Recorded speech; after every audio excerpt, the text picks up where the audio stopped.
అయోధ్య రామ మందిరానికి తెలంగాణ నుండి ద్వారాలు విగ్రహాలు తయారు చేసే అవకాశం రావడం ఎంతో పుణ్యమని బీజేపీ జాతీయ ప్రధాన కార్యదర్శి కరీంనగర్ ఎంపీ బండి సంజయ్ అన్నారు. అనురాధ ఇంటర్నేషనల్ టింబర్ డిపోలో తయారైన విగ్రహాల్ని బండి సంజయ్ సందర్శించారు.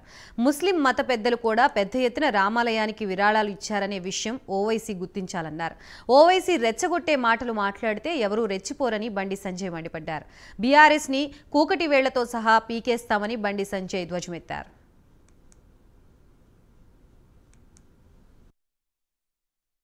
ఈ నెల 22వ తారీఖు తేదీనాడు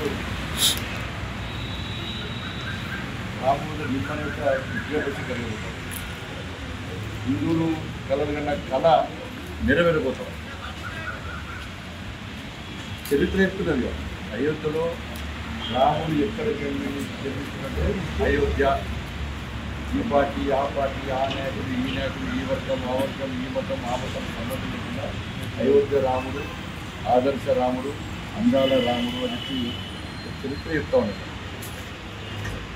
ఈ దేశంలోని ప్రపంచంలోని ప్రతి హిందూ యొక్క భాగస్వామ్యంతో ప్రతి హిందూ యొక్క సహకారంతో వారి విరాళాలతో ఇక్కడ భవ్యమైన దివ్యమైన రామమందిరం మనం పూర్తి కాబోతున్నది. అందరూ ఎదురుస్తున్నాం.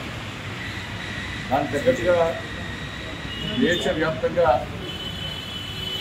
అందరినీ ఆహ్వానించడానికి అందరి కార్యక్రమాన్ని టీవీల ద్వారా స్క్రీన్ల ద్వారా చూడాలని చెప్పి